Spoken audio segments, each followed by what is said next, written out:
Conservative columnist Michelle Malkin visited Marquette University on April 11th to talk about what conservatives in Wisconsin face from the left. They can't win in a marketplace of ideas.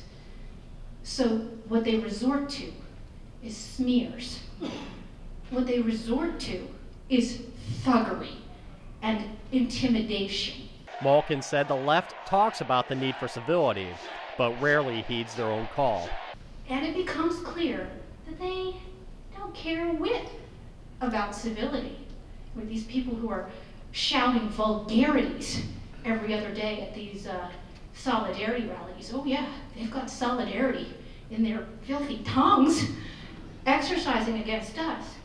But at bottom, what this whole civility, fake civility theater, civility kabuki, is all about, is about chilling our free speech.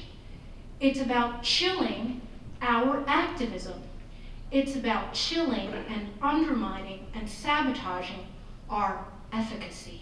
She pointed to Lieutenant Governor Rebecca Kleefisch as someone who has been targeted with that uncivil tone. Your Lieutenant Governor, Rebecca Kleefisch, was an example of this.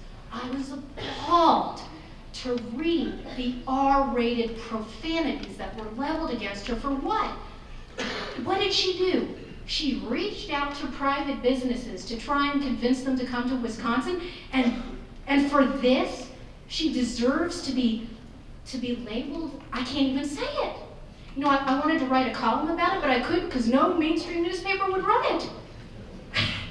And she talked about the challenges conservatives face who are surrounded by liberals in the workplace. There are conservative teachers out there who know firsthand what it's like to combat some of the left-wing thuggery with the, whether it's the National Education Association or some of these state-level unions. And I think that the state-level think tanks, like the MacIver Institute, there's one in Ohio, the Buckeye Institute, in Washington State, it was the Evergreen Freedom Foundation, that actually work and do pro bono legal representation for some of these public union members who are fighting their bosses.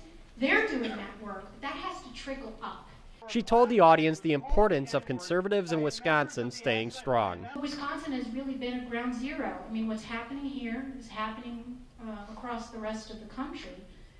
Not just in terms of the policy debate, of course, but also the rhetoric and the political targeting that you have been subjected to and will continue to be subjected to through 2012. So courage, smiles, and faith. I think these are the things that are going to get America back in place, and it's very amusing. For the MacIver Institute, I'm Bill Osmolsky.